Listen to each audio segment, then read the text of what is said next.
Hello my dear friends and welcome to my channel. Don't forget to make yourself a cup of tea or coffee if you want, because today we have very interesting stories, and one of them is a story about a woman with a man who put on a crap show because their car is missing. But here comes the real truth. Please subscribe if you haven't, and I hope you'll enjoy it. I used to have a female friend I'll call Tia. She was an okay person, but I didn't like her all that much. Tia was a popular girl, and I was just a person who avoided all other human beings. We didn't match and grew apart after this, but I'll always remember her because of her mother. Or the poor excuse for it. We were in town and I was in a store buying white chocolate. It has a different texture and taste compared to milk chocolate and doesn't stick to the back of my throat the same. Tia didn't like chocolate, so she was buying a Twinkie.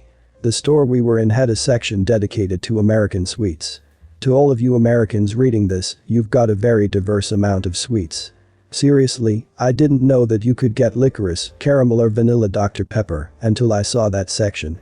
I'm willing to come overseas to find out what other future regrets you have in stores. Anyway, Tia and I were walking out of the shop when her mom comes in. For the sake of the story, I'll mention that I have a man and woman-like face and voice. With the coat I wear all the time, it's near impossible to see if I have breasts or not. My hair is short and my real-life name is also man and woman-like. Basically, it's very easy to mistake me for a lad. I think you understand the title a little better now. I'll call the woman Diana. Tia. This woman was wearing the ugliest brown shirt I have ever seen. If she slathered herself in poo and deceased cats, it would be a major improvement and less of an eyesore. And this is coming from the girl who goes to stores in a Batman Odyssey and believes it's fashion. Yes, Mom. Why have you been ignoring my texts and my calls? Mom, I don't want a baby. My eyebrows rocketed from my forehead, punched a new hole in the ozone layer, looped around Mars and came back. What the hell? The woman ignores me, but that won't be for long. Babies don't fix broken relationships, Mom. I can't have babies, and you're my daughter so you have to do as I say. There are many girls your age who make wonderful mothers. In fact, think of it as a little brother or sister. The woman sounds so hopeful and pleased that it disturbs me. Other than the fact she's asking her 14-year-old daughter to have a baby. My boyfriend loves you though. He's 34, he would go to prison if he went anywhere near me. That is when the mother notices me, and the look she has makes me believe I'm looking at the female Hannibal Lecter. Bullocks. Hello, you're about my daughter's age, aren't you? Tia is looking at me with a horrified face. My boyfriend won't go to prison if you're the daddy. Nothing has ever been said to me that made me want to crap enough bricks to build a fort to hide from this lady. I like your approach, now let's see your departure. I was hopeful that she'd adhere to my advice, but instead, she only looked mildly annoyed. I'll pay you. I'll do anything you ask, just get me a baby. Did you think about adoption? Not that any adoption center would let her anywhere near an infant. No. It must be related to me. You are coming home with me and I am having a baby. Crazy Witch went from 100 to 1000. First of all, your daughter is as lovely appealing as Freddy Krueger with frostbite. Secondly, you're freaking crazy. And lastly, I'm physically incapable of impregnating anybody. Be like a poof in the wind and disappear. Do I walk away? Nope. I sprint like the roadrunner has turned man-eater. I ran away, but our tale does not end there. No, it gets even worse. I don't know how, but Diana learned where I lived and decided to find out where I lived. At the time, my mom was at work and my uncle from another story, Connor, was there. Now that we're older, we don't talk much, but he was once again a witness to my ability to magnetize lunatics to me. There was a knock at the door, and when my uncle goes to open it, expecting my nan, the woman barges in. He's confused, and I just want to have a heart attack. The woman was holding onto a terrified Tia. She shoves my uncle onto the couch and then locks us inside of our own house. It's that crazy witch I was telling you about. What is with you and crazy people? I'd like to know so I can reverse it. I need a vaccine to lunatics if I wish to keep my own sanity. Do it. She shoves a crying Tia in front of me and I sit her down. There you go. Get the hell out of my sister's house. Ugh, I don't want you. I want my baby to be cute. My uncle did not share the same loyalty he did as a young boy, so he abandons me with Diana and her crazy obsession to get a child. I know it's to call the police, but I feel betrayed. I'd call you a cave, but you have neither the depth nor the warmth. Leave my house. I was not afraid to punch this woman in the face if I had to. Especially since she was trying to pimp her daughter out to me. I can't have kids. Yes, you will. She grabs onto my coat, yes, I wear it inside, and yanks it off. I am wearing only a small pajama top underneath, and there are 2 feminine lumps on my chest. That's it. I'm so angry I hit this woman in the shoulder. The rest is a bit of a blur, but my uncle unlocked the door and let 2 police officers in. Unlike Daphne, who got off with a slap on the wrist, this woman got the opposite of that. She won't be getting out of jail until 2049, and I'm more than happy about that.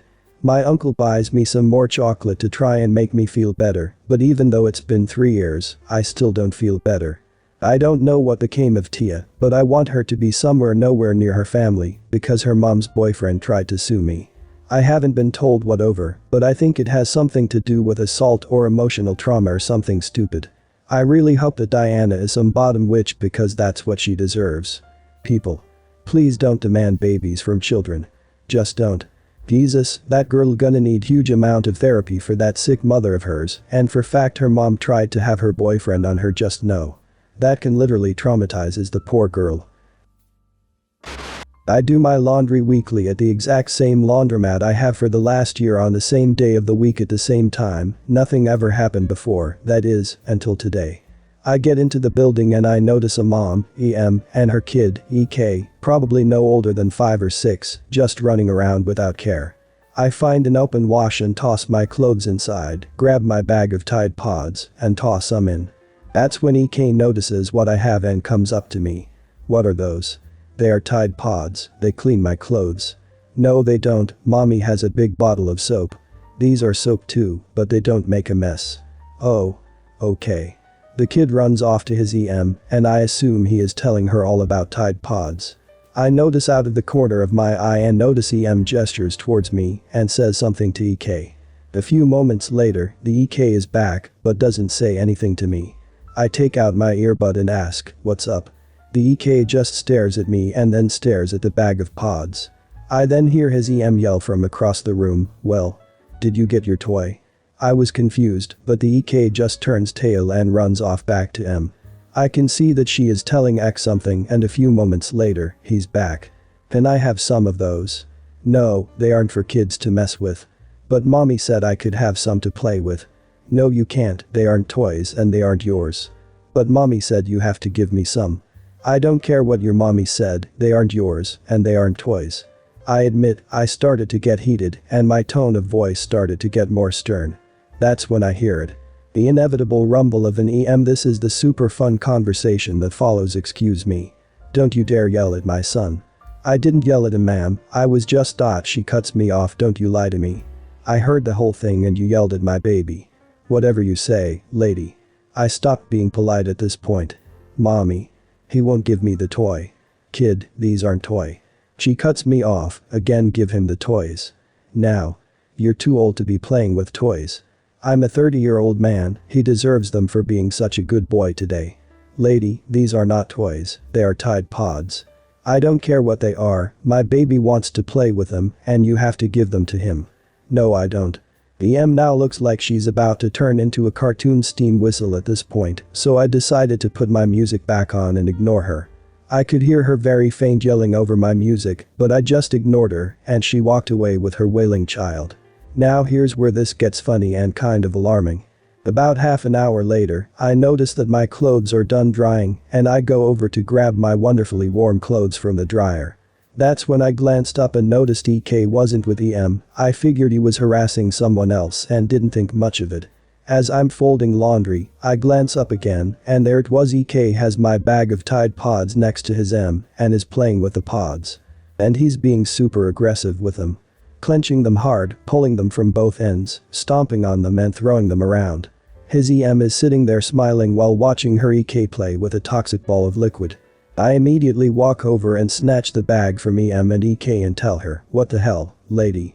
You let your EK steal from me and play with something that is toxic. He's fine, it's not like you need them all to yourself. Stop being so selfish.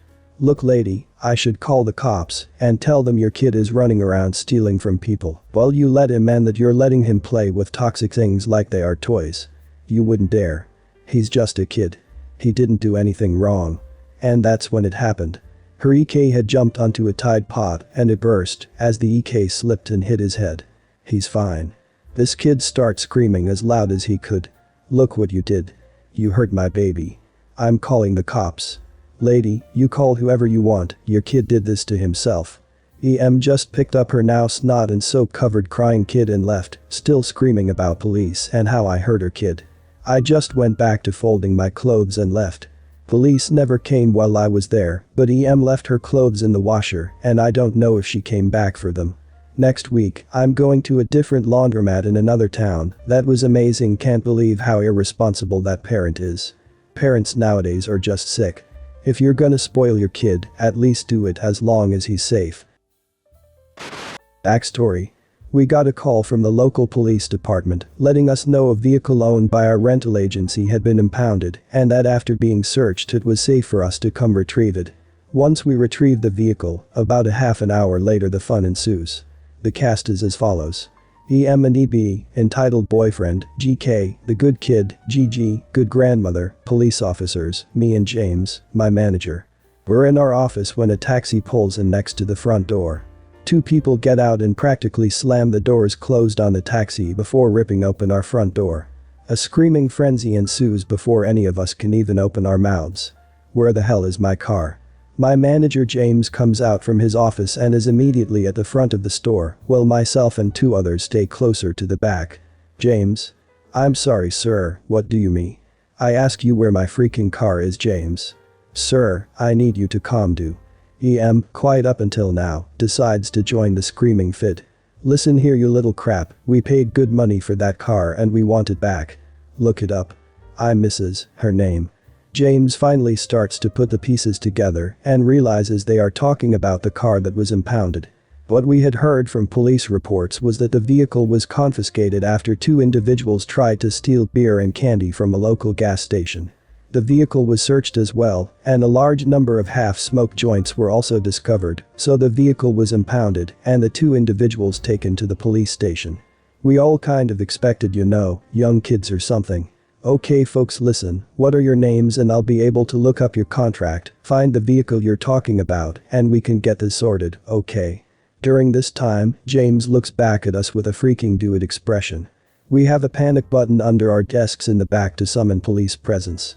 Since we were on a very good terms with local PD, they were usually there in minutes.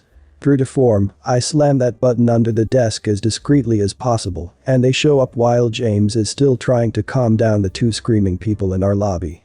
The police walk in and EB instantly becomes more aggressive, going so far as to break our front door hinges when the police escorted the two of them out to talk in the parking lot. Once they are outside, we breathe a collected sigh of relief, and James searches our system to find information on the car. Turns out, these people weren't the ones who rented the car. We call the phone number on file and speak with GG, who rented the vehicle for her grandson, GK. When we explain the situation to her, she says she will be there soon and will notify GK. GK comes flying into the parking lot with his grandmother, and we watch as the parking lot becomes a soap opera. A lot of screaming, getting up in each other's faces until GK marches into our office, his look of anger subsiding as he composes a bit. I am so sorry about this. My granny rented this for me and her to drive while my car is at the show. M comes storming in after him, proceeding to scream like a banshee as one of the officers follows her to remove her. Why do you have to be like this to your own flesh and blood? Why can't you be grateful for all that I've done for you? GK turns, and I can only assume his face was not happy, because EM kinda shuffled backwards. Bran has done more for me than you ever have, now get the hell out of my face. Police officer enters and escorts EM back outside, where the other officer has placed EB into the back of his squad car. She joins him and the police cart them away. GK turns back to us and apologizes, saying he will come back to sort things out. 2 days later, GK comes back with GG, and they apologize up and down for the fiasco. Apparently, without going into too much detail, GK moved out of the house when ED and EM got together and went to go live with GG. GG has spent years trying to be the parent GK never had, and EM and EB have repeatedly tried to come back into GK's life. Apparently, stealing the car wasn't even the craziest thing EM has tried to do to get her son's attention. DG and GK ended up bringing my office donuts for the hassle and told us to keep the car, they didn't need it anymore. We had to get that thing detailed. The devil's lettuce is very hard to get out of carpet. So I guess for their own protection for purposes of the rental contract, GG and GK had to file an auto theft report against the mother of the year. Also, great job with pushing the panic button so calming. I know a lot of people would be very hesitant and that causes its own issues.